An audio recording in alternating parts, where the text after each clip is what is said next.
கடவுளே, நேத்து நடந்த பிரச்சனை நேத்தோடயே போயிரட்டும். அவர் மனசு சஞ்சலப்படாம எந்த பிரச்சனையும் இல்லாம சுமூகமா முடியணும்.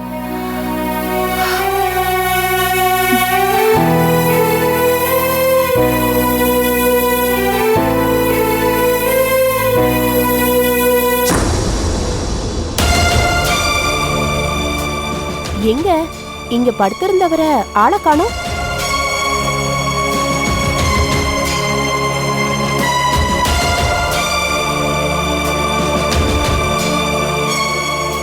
மீனா, மீனா, வரேம்மா. ஐயோ, கூப்பிட்டா வராளா பாரு.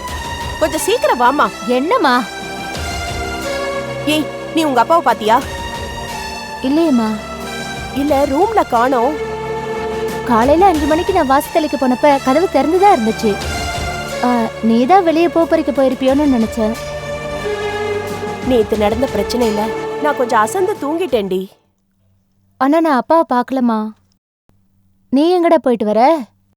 தூக்கம் வரலன்னு வெளியே தான் உட்காந்துருந்தேன். ஏன் இல்லடா, என்னாச்சு? அப்பாவை காணோம்டா. வாக்கிங் போயிருப்பாருமா, ஏன் இப்ப பதட்டப்படுறீங்க? வாக்கிங் போகும்போதே ஷாமலா கதவை சாத்திக்கோன்னு சொல்லிட்டு தான் போவாரு. இன்னைக்கு அவர் குரலே கேட்கலையேடா. வாக்கிங் தாமா போயிருப்பாரு, இல்ல அந்த சீனியர் ஆஃபீஸர்ல அவரை பார்க்க போயிருப்பாரு. என்ன என்னை விட்டு தனியா இங்க ஏதோ மாநாடு போடுறீங்க? இல்ல, இவளால வந்த வேண. இவ வாய் வச்சுக்கிட்டு சும்மா இருந்திருந்தா எந்த பிரச்சனையும் வந்திருக்காது. ஏன், என்னாச்சு? உங்க அப்பாவை காணோண்டி. மா, ஏய், என்னடி சிரிக்கிற? நான் இவ்வளவு பதட்டமா சொல்லிட்டு இருக்கேன். அவர் என்ன பாப்பாவாமா காணாம போறதுக்கு? இங்கேதான் எங்கேயாவது கடைக்கு போயிருப்பாரு. பிரியா, வாய் ரொம்ப ஜாஸ்தியாச்சு உனக்கு. என்ன இருந்தாலும் அவர் நம்ம அப்பா. நேத்து நீ பேசினது தப்பு பிரியா. டேய் விடுறா, இதுல என்ன தப்பு இருக்கு? என்னாலதான் கேட்க முடியல, உன்னாலையும் கேட்க முடியல. அவ கேட்டா. எல்லாருமே இந்த வீட்ல கோழையாவே இருந்தா எப்படி? யாராவது ஒருத்தர் தைரியமா தட்டி கேட்டுதானே ஆகணும் அநியாயத்தை. பிரியாவோட தைரியத்தை நான் பாராட்டுறேன். Thanks mummy. இவளுக்கு கொம்பு சீவி விடுறதே நீதாமா. ஒரு நாள் நீ சீவி விடுற கொம்புதான் உன்னை குத்தும். நீ பாத்துக்கிட்டே இரு. No sister, never.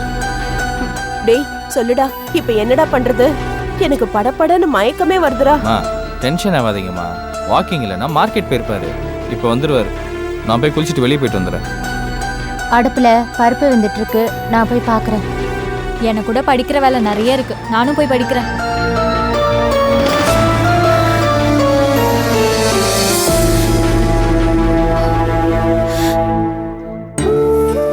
கடவுளே, நேத்து நடந்த சம்பவத்தை மனசுல வச்சுக்கிட்டு கோச்சுக்கிட்டு வருத்தப்பட்டுக்கிட்டு அவர் எங்கேயும் போயிடக்கூடாது. நாங்க எல்லாருமே நினைக்கிற மாதிரி எங்கேயாவது வாக்கிங்கோ இல்ல நண்பர்களையோ பார்க்க தான் போயிருக்கணும். அவர் நல்லபடியா சீக்கிரமா வீட்டுக்கு வந்து சேரணும்.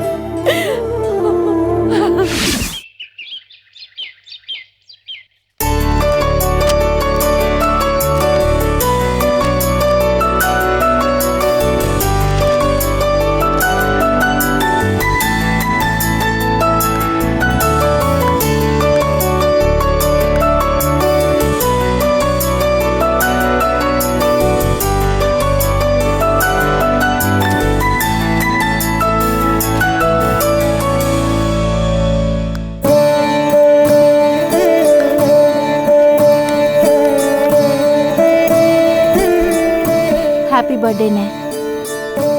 வழக்கமா உனக்கு பிறந்த நாள் கொண்டாடுறதே பிடிக்காது. வாழ்க்கையில என்ன பெருசா சாதிச்சிட்டோம் பிறந்த நாள் கொண்டாடுறதுக்கு அப்படின்னு நீ சொல்லுவ. ஆனா இத்தனை வருஷம் கழிச்சு உன்னை திரும்ப கண்டுபிடிச்சிருக்கேன். எப்படின்னு உன் பிறந்த நாளை கொண்டாடாம இருக்கிறது? உன்னை நான் இன்னைக்கு ஜெயில பார்த்தே ஆகணும். உனக்கு பிறந்த நாள் பரிசா ஒரு இன்ப அதிர்ச்சியா இருக்கட்டுமேனு சர்ப்ரைஸா ஸ்னேகாவை கூட்டிட்டு வரலான்னு இருக்கேன். ஆனா அவ யாரு என்னன்னு 1008 கேள்வி கேட்பாளே, அதை நினைக்கும் போது பயமா இருக்கு. நீயும் அதை எப்படி எடுத்துப்பியோ? அவளே ராகவன் வீட்டுக்கு போயிட்டு அவமானப்பட்டு வந்து நிக்கிறா. இதை எப்படி நான் உன்கிட்ட சொல்றது? சொல்லாமலே எப்படி இருக்கிறது? ஒரே குழப்பமா இருக்கு. ராஜி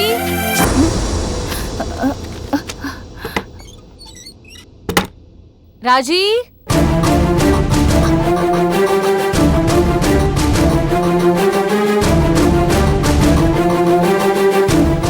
ராஜி என்ன பண்றா? ராஜி கதவை தொற. ராஜி ஏய் கதவை சாத்திட்டு என்ன பண்ணிட்டு இருக்க? தலை வலிக்குதுன்னு படுத்துட்டு இருந்தேன்டி. தலை குளிச்சுட்டு ஃப்ரெஷ்ஷா இருக்க, தலை வலிக்குதுங்கிற? தலை குளிச்சதுனால தான் தலை வலிக்குது. ராஜி வர வர உன் நடவடிக்கை எதுவுமே சரியில்லை. ஓ நடவடிக்கை கூட தான் சரியில்லை. உன்னை பத்தி யோசிச்சு யோசிச்சே எனக்கு தலைவலி தான் வருது. ஷோ சரி, நீ டிஃபன் செஞ்சியா இல்லையா? இல்ல, டிஃபன் செய்வா? ஒன்றும் தேவையில்ல, நான் ஆஃபீஸில் போய் சாப்பிட்டுக்கிறேன், நான் வரேன். ஏய் என்ன ரொம்ப முடியலையா? டாக்டர் கிட்ட போலாமா? அதெல்லாம் ஒன்றும் தேவையில்லை, நான் தனியாவே ஜெயிலுக்கு போய்க்கிறேன். ஓகே. ஏய் என்ன சொன்ன நீ? தனியா ஜெயிலுக்கு போய்க்கிறியா? ஜெயிலுக்கு எதுக்கு போகணும்? ஏய் ஹாஸ்பிட்டலுக்கு தானே நீ போறேன்னு சொன்ன. இப்பதானே நீ சொன்ன தனியா ஜெயிலுக்கு போறேன்னு. நீ எதுக்கு ஜெயிலுக்கு போகணும்? ஆமாண்டி, நான் தனியா ஹாஸ்பிட்டலுக்கு போறேன். அங்க டாக்டர் சரியா ட்ரீட்மெண்ட் பண்ணலன்னு வச்சுக்கோயேன், அவனை அடின்னு அடிச்சுட்டு அதுக்கப்புறம் நான் ஜெயிலுக்கு போறேன். இப்போ என்ன? இங்க பாரு, நீ எதையும் என்கிட்ட இருந்து மறைக்கிற. Something is wrong. ஒன்னும் ராங் இல்ல, நீ ஆபீஸ்க்கு கிளம்பு போ.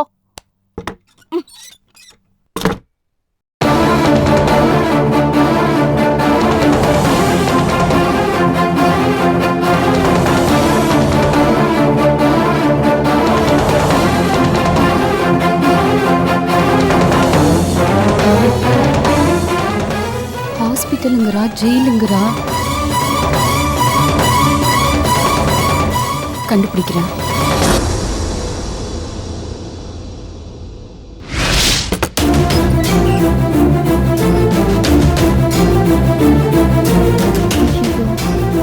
எதுவும் விபரீதமாகாம இருக்கணும். அண்ணனை வேற பார்க்கணும். கடவுளே.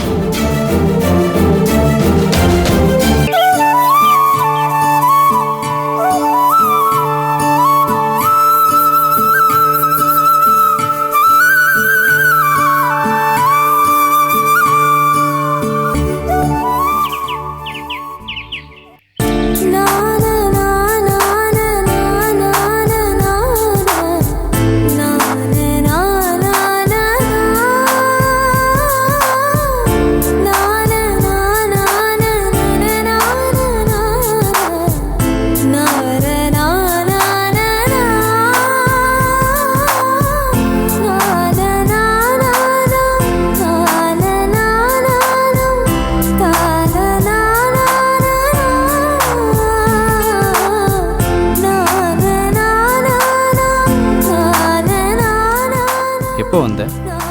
அப்பவே. அப்புறம் ஏன் நீ கூப்பிடல? நமக்கு பிடிச்சவங்க என்ன பண்றாங்கன்னு தூரமா நின்னு பார்த்து ரசிக்கிறதும் ஒரு சுகம்தான். உங்ககிட்ட பர்சனலாக மன்னிப்பு கேட்கணும் தான் உனக்கு ஃபோன் பண்ணி வர சொன்னேன். ஏன் சிரிக்கிற? இல்ல, மன்னிப்பு கேட்கறதுக்கு சிறந்த இடம் இது இல்லையே. I'm serious. I'm sorry. என் அப்பா உன்னை வீட்டிலேருந்து வெளியே அனுப்பிச்சிருக்க கூடாது. அண்ணன் தம்பி 2 பேருமே எதுக்காக இதுக்கு இவ்ளோ ஃபீல் பண்றீங்க?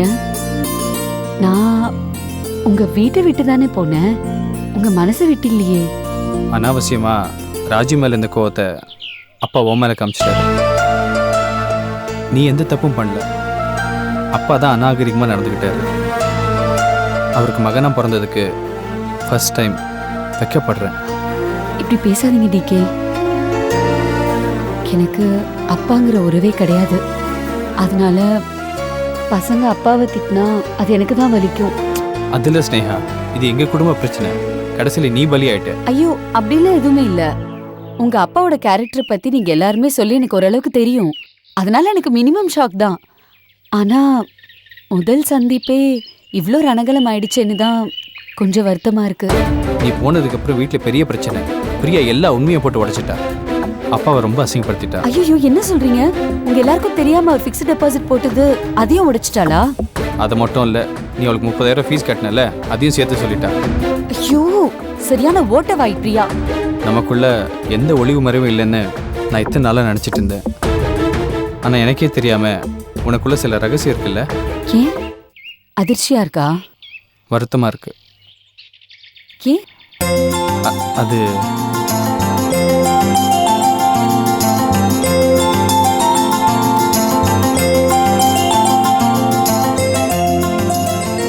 அது என்னன்னு தான் தெரியல.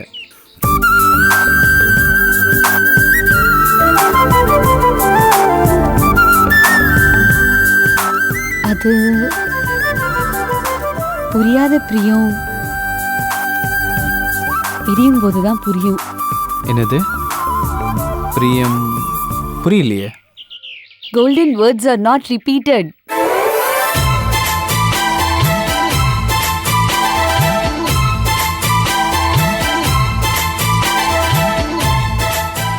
எனக்கு நிறைய பொறுப்புகள் இருக்குது ஸ்னேகா.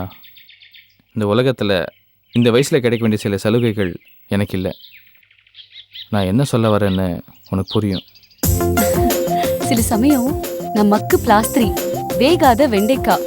இன்னும் சொல்லணும்னா என்னதான் தேய்ச்சாலும் பளபளக்காத பித்தளை பாத்திரம். கொஞ்சம் புரியுற மாதிரி தான் சொல்லுங்களேன். என் அக்காவுக்கு கல்யாணம் எப்போ முடியுன்னே தெரியல.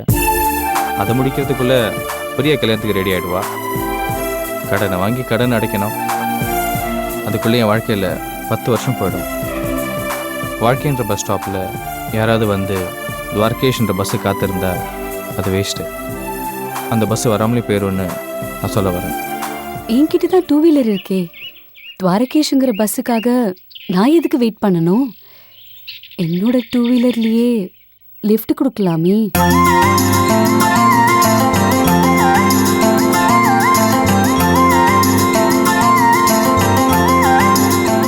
அதில் ஸ்னேகா நான் வந்து பாருங்க, நான் ஐடியில் ஒர்க் பண்றேன். என் ஜாபை பொறுத்த வரைக்கும் அப்ளிகேஷன் போட்டு அதுக்காக காத்திருந்து ஜவ்வா இழுக்கிறதெல்லாம் வேலைக்கு ஆகாது.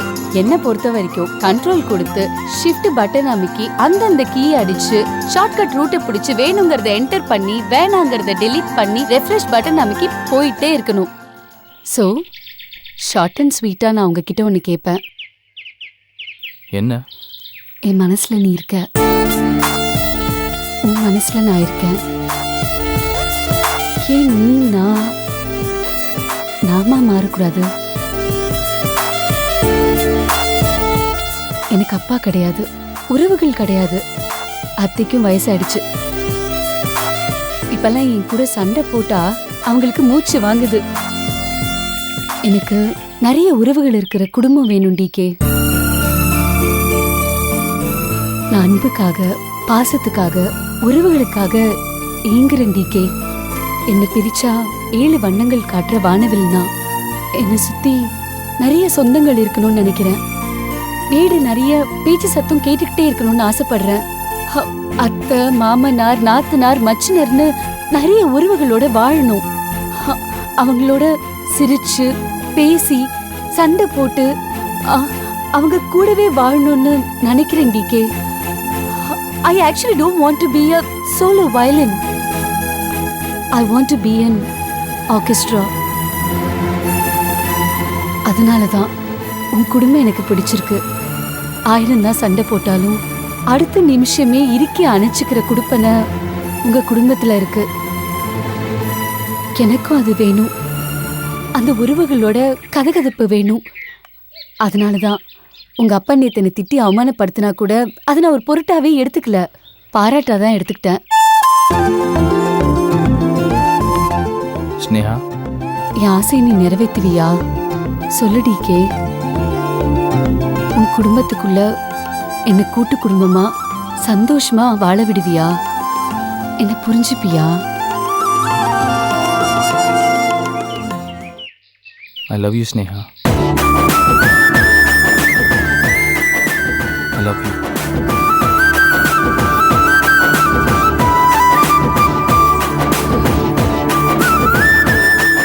எனக்கு உன்னை ரொம்ப பிடிக்கும். ஆனா உன்னை விட உங்க அப்பா, உங்க அம்மா, பிரியா, மீனா, உன்னை சுத்தி இருக்கிற உறவுகள் எல்லாமே ரொம்ப பிடிக்கும்.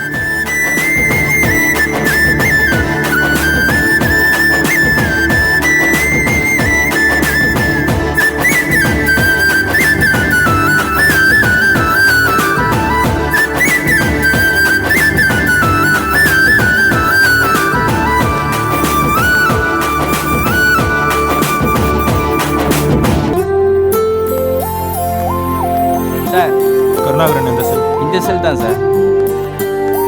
சார் ரொம்ப thanks sir. It's okay.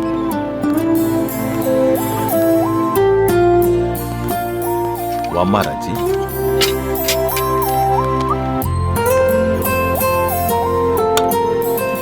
Happy பர்த்டேன்னு. Thank you. இன்னைக்கு காலையில கேலண்டரை கிழிக்க போகும்போது உன் ஞாபகம் தானே வந்துச்சு. எப்படி உச்சியில இருக்க வேண்டிய ஆளு நீ, எவ்வளோ பெரிய டாக்டர். ஹார்ட் டிரான்ஸ்பிளான்டேஷன் பண்ற டாக்டர்ஸ் டீம்ல நீ தானே டாப் மோஸ்ட் டாக்டர். உன் வாழ்க்கை என்ன இப்படி ஆயிப்போச்சு. இப்படி ஜெயிலுக்குள்ள 4 கம்பிகளுக்கு நடுவுல. 4 கம்பி இல்லம்மா, நான் எண்ணி பார்த்தேன், மொத்தம் 6 கம்பி. உன் வாழ்க்கையே போச்சுன்னு. என் வாழ்க்கை மட்டும் இல்லம்மா, என்ன நம்பி என்னால உன் வாழ்க்கையும் போச்சுமா. அண்ணே, இதுக்கெல்லாம் காரணம் அந்த ஆள் ராகவன் தான். அவன் மட்டும் குழந்தை குட்டிங்களோட சந்தோஷமா இருப்பானா? கடவுள் எங்கன்னு இருக்காரு? நீதி, நேர்மை, நியாயம், தர்மம் இதெல்லாம் இல்லையா? அம்மா, அவன் வீட்டுக்கு நீ போனியா? நான் போலண்ணே. ஏதோ சுமங்கலி பூஜைன்னு சொல்லி ஸ்னேகா போனா. ஆனா அந்த ஆள் ஸ்னேகாவை திட்டி அமைச்சிருக்கான். ஏமா, ஏற்கனவே நான் உங்ககிட்ட சொல்லியிருக்கேன்ல, அவன் நிழல் கூட அவன் மேல படக்கூடாதுன்னு. அப்படி இருக்கும்போது அந்த வீட்டு பூஜைக்கு எதுக்குமா அனுப்பி வச்சேன்? அண்ணே, நான் ஏற்கனவே ஸ்னேகா கிட்ட சொல்லி பார்த்தேன். அவதானே கேட்கவே இல்லை. அவ உன்ன மாதிரி தானே. ஏன் எதுக்குன்னு அவ ரீசன் கேக்குறா. நான் என்னென்ன பண்றது? இத பாருமா, இந்த மாதிரி சொத்த காரணம் எல்லாம் என்கிட்ட சொல்லாதம்மா. அவன் அந்த வீட்டுக்கு போக கூடாது, அந்த குடும்பத்தோட பழக கூடாது, அந்த பாவிகளோட நிழல் கூட என் பொண்ணு மேல படக்கூடாது. சரிண்ணே, நீ எதுக்கு இவ்வளவு டென்ஷன் ஆகுற? ஏமா, அவ அங்க போறத பார்த்துட்டு நீ எதுக்குமா வெட்டியா இருக்க? அதுக்கு பதிலா என் பொண்ணை நீ வெட்டி போடு. என்ன, ஏன் இவ்வளவு ஆத்திரம் உனக்கு? ஏன்னு உனக்கு காரணம் தெரியாதுல்ல? வேண்டாம் ராஜி, விஷத்தை என் பொண்ணு கையில கொடுத்துட்டு நீ அதை வேடிக்கை பார்த்துட்டு நிக்கிறியா? இந்த குழந்தைய வளர்க்கறது ஒண்ணுதான் உன்னோட வாழ்க்கைன்னு நீ கல்யாணம் கூட பண்ணிக்காம இருக்க. அவ மேல இவ்வளவு கண்ணா இருக்க, பாசமா இருக்க. அவளை அந்த குடும்பத்தோட பழக விடாத, வெட்டி விட்டு வேரோட அறுத்துரு. அண்ணே, அது வந்தண்ணே. விளக்கமே வேண்டாம் ராஜி. என்னை விட அவன் மேல அதிகமான அக்கறை உள்ளவ நீ. நான் இல்லாத இடத்துல ஒரு அப்பா அம்மா ஸ்தானத்துல இருந்து நீ அவளை வளர்த்திருக்க. என் பொண்ணு அந்த ராகவங்கிட்ட காவு கொடுத்துறாதமா. அவங்கள அவ பக்கத்துல நெருங்க விடாத. அது உன் பொறுப்பு, கடமையும் கூடமா. நான் பாத்துக்கிறேன். நான் ஜெயில விட்டு வர வேணா, இங்கேயே தங்கிடலான்னு நினைச்சேன். எப்ப நீ அந்த ராகவனை பாத்தியோ, எப்ப அவனோட நிழல் நம்ம குடும்பத்து மேல படர்ந்து போச்சோ, அப்பவே நான் முடிவு பண்ணிட்டேன். நான் ரிலீஸ் ஆகி வரேன். ஒரு 2 வாரம் பொறுத்துக்கோ, நான் வந்து பாத்துக்கிறேன். அண்ணே, ராகவன் கிட்ட எனக்கு ஒரு கணக்கு முடிக்க வேண்டியிருக்குமா. நான் வெளியே வந்து செட்டில் பண்றேன். வரமா.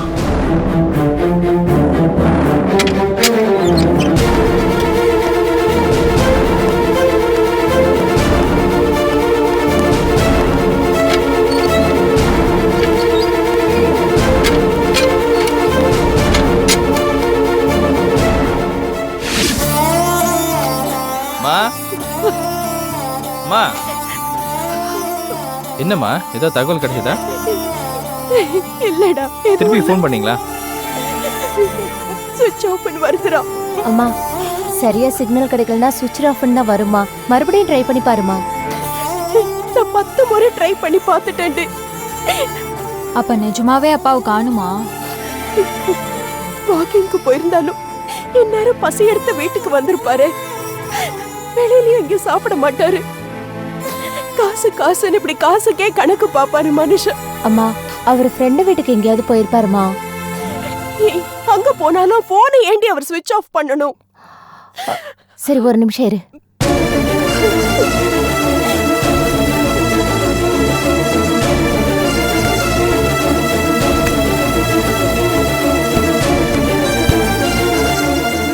அக்கா, என்னக்கா தேடுற? இல்ல, அவர் லெட்டர் ஏதாவது எழுதி வச்சுட்டு போயிருக்காரான்னு. என்னது, லெட்டரா? ஆமாம்மா. ஏன் எல்லாரும் இப்படி பயப்படுறீங்க? வந்துருவாரு, விடுங்க. நான் பேசினதுல குற்றம் உணர்ச்சி தாங்காம எங்கேயாவது போயிருப்பாரு. அதான் உண்மை உடைஞ்சு போச்சுல. பேங்க் டெபாசிட் பண்ண மேட்டர் நம்ம எல்லாருக்கும் தெரிஞ்சிருச்சுன்னு அவருக்கு இப்ப தெரிஞ்சிருச்சுல்ல. அதான் நம்ம மூஞ்சில எல்லாம் முழிக்க முடியாம எங்கேயோ ஓடி ஒளிஞ்சிட்டு இருக்காரு. ஏய், உன் நாக்க வெட்டி காக்காய்க்கு போட. அம்மா, பொண்ணா பிறந்தா ஒரு வாய் அடக்க வேண்டாம். வாயில ஒரு வார்த்தை தங்கறது இல்ல, மனசுல ஒரு விஷயம் நிக்கிறது இல்ல. அம்மா, உன் வாயில என்ன விளக்கண்ணிய தடவி வச்சிருக்க?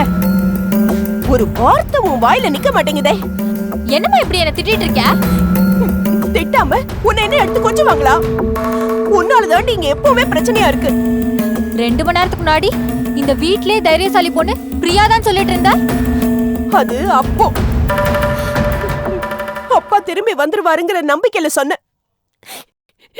இப்ப அவருக்கு என்னமோ ஆயிடுச்சோன்னு பயமா இருக்குடி.